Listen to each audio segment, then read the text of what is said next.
So planning is, the main thing around planning is just get a quick understanding of who you're talking to. Yeah. And then you're onto the call. That's or right. on the visit or whatever. That's right. That's it. Yeah. I just need to know some basics. You know, I can't even imagine not looking at somebody's website.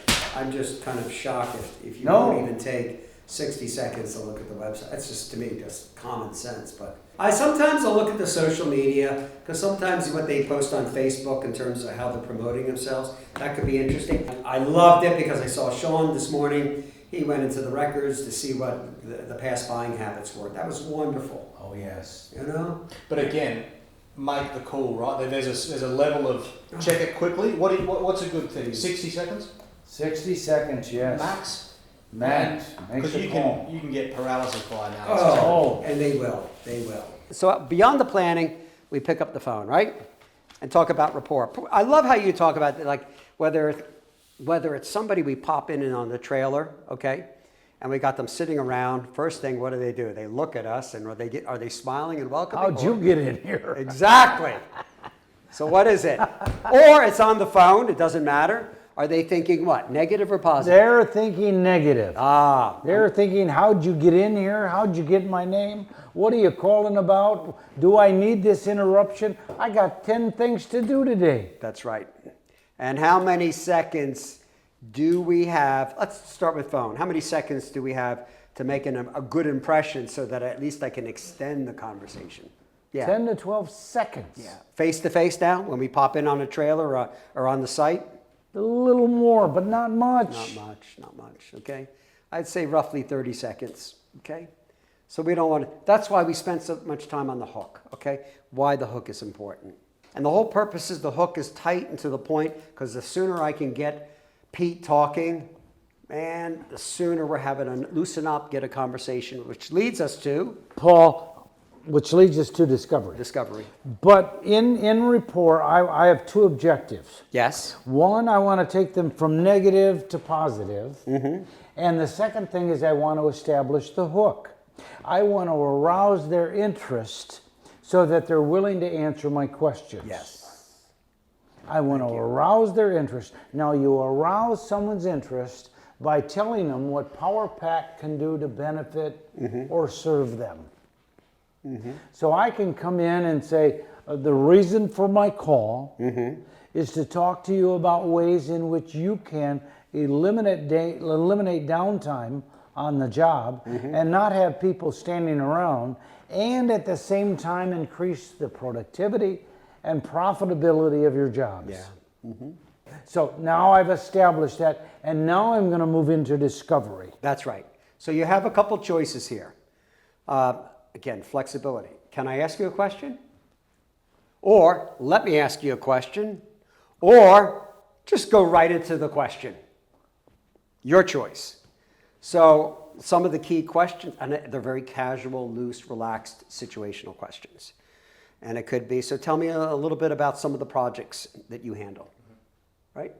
I think that's one, a very kind of broad, easygoing. Tell me a little bit about your role with the company and when it comes to addressing some of the concerns that I just shared with you. I'd like to take the hook, should somehow be aligned with the question. Okay, so let's talk about some of the questions. I think the one about tell me about, and don't try to go to the pain so prematurely. It's like, one of my first, so tell me what keeps you up at night. Tell me what the biggest thing you're struggling with. I think when you're dealing with in a very blue-collar environment, you got to be a little bit sensitive that people can be a little defensive or protective. And I like to tell me a little bit about your role. Tell me a little bit about your job. Tell me more about projects. You're saying begin with situational questions. Yeah, get loosened up, okay? How do we differentiate a situational question with a power probing question? Yeah. So situational questions, and I ask them all the time myself. What are examples of situational questions? Who are you using? How many do you order? How many men in the field? What do you like? What don't you like? What projects do you work on? What's your specialty? What else? Technical. Okay, details, those are situational products. questions. And if too many situational questions annoy, belittle, antagonize, or put people to sleep. So we throw in a power probing question. What is a power probing question? Well, number one, we're tapping into emotions, beliefs, and values. Number two, we're expanding their comfort zone, making them think. When you make somebody think, you are creating value. You are building trust and confidence and expertise. They're judging your worth just by your questions. We're uncovering latent needs. Latent needs just means buried, hidden, they're not thinking about it. That really become a catalyst for people to become aware of, recognize, and embrace change. That's like when someone calls up and they say, give me a price on gloves. They're not really thinking of the tape that they might need.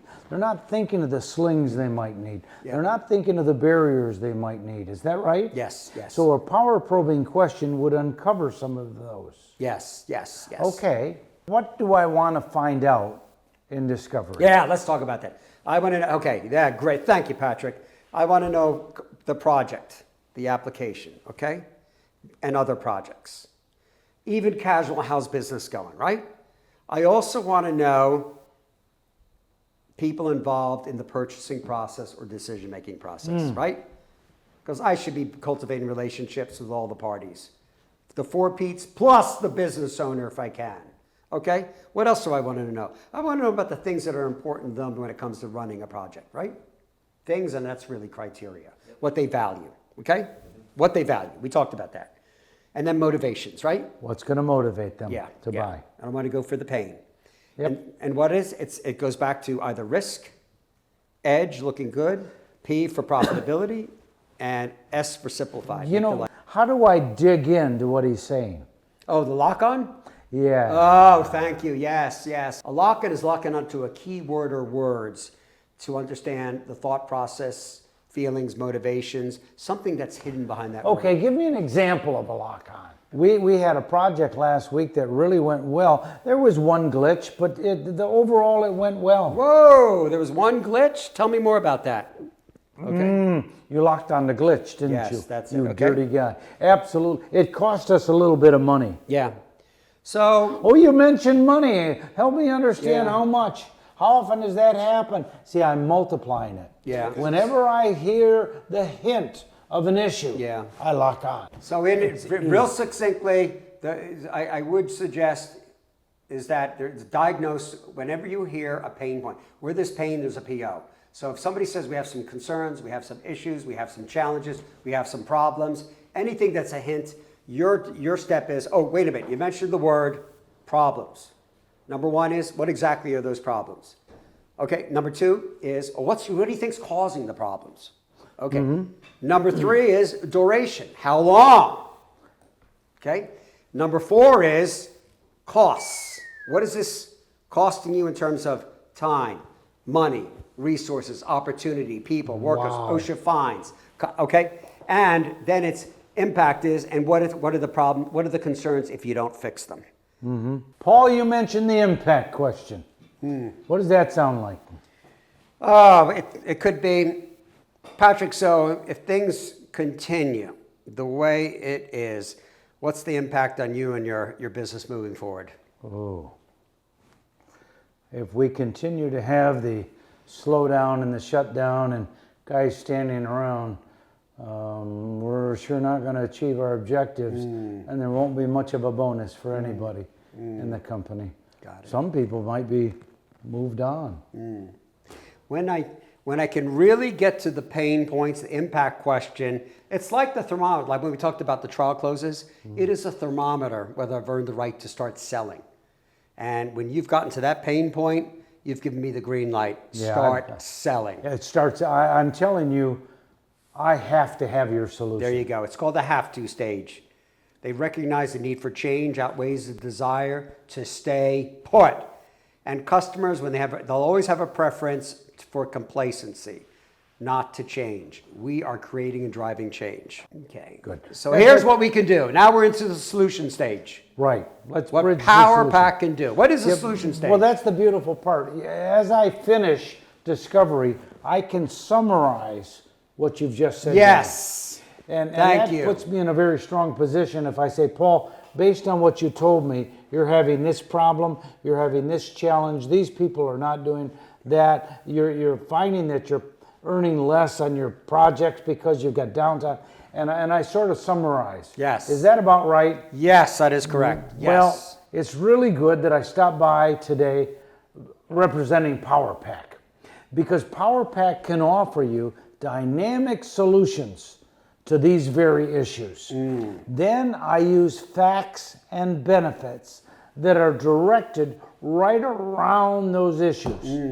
If you said you had a problem with people being off watching the job, I say one of the things that you're going to like about PowerPack is that we have a solution where if you place an order by 4 o'clock, you receive it by 10 o'clock. What that means to you is that you're not going to have guys standing around. You're not going to be paying people to not work. You're going to make more money on your jobs, and you're going to have OSHA less down your throat. Another thing that you like, and I'll use another fact and benefit as to why PowerPack is the best solution. The nice thing about PowerPack is that we've got 15 trucks on the road at all times. That's important to you because it means that you're going to get your equipment when you need it, which is essential to having a productive, successful job. Wouldn't you say? Yeah. This is the solution step where I'm talking about why, and I'm selling PowerPack. I'm not selling tools, I'm not selling gloves, I'm selling PowerPack. And PowerPack is essential because that means I'm going to get more business because of the diversity. And that's why we want to go there. Yeah, so what Patrick is saying, the solution is all wrapped up with the discovery. They mirror each other, okay? That's right. That's key. If I discover you've got an issue in discovery, I answer it in solution. Yes. I directly answer it. And therefore, my whole PowerPack presentation is wrapped right around you, your company, and your issues. Yes. Then I go back to a trial close where I outline exactly why PowerPack is essential and special for you. And I say, so Paul, what do you think? I like it. Does this look like it would work for you? Absolutely. How soon do you think we could get an order and get this started? I'd like to go ahead and just place an initial order on those gloves and safety glasses. Yeah, let's talk about your projects coming up. Yeah. Because if you need gloves, you probably need barriers. Pardon me, you probably need helmets, you probably need vests. They're probably even tape. That's right. And I'm going for more business. Right from the start. That's it. How's that sound? So there we just took you through the bridge process. Yep. And we went through close and commitment because we did the trial close and then we asked for the order. And it's just that simple. Salespeople sometimes get frustrated or concerned. Oh, I got to close. The close is difficult. The close is simple. Yes. The close is simple because I say, what do you think? Yep. How's it look? Yes. And he gives me positive. And so I said, well, how soon can we get an order? Today. There we go. That's that. It's just that simple. Yeah. And there we have all of the steps. Glad to do business with you. Nice to do business with you. You're a gentleman and a scholar. Thank you.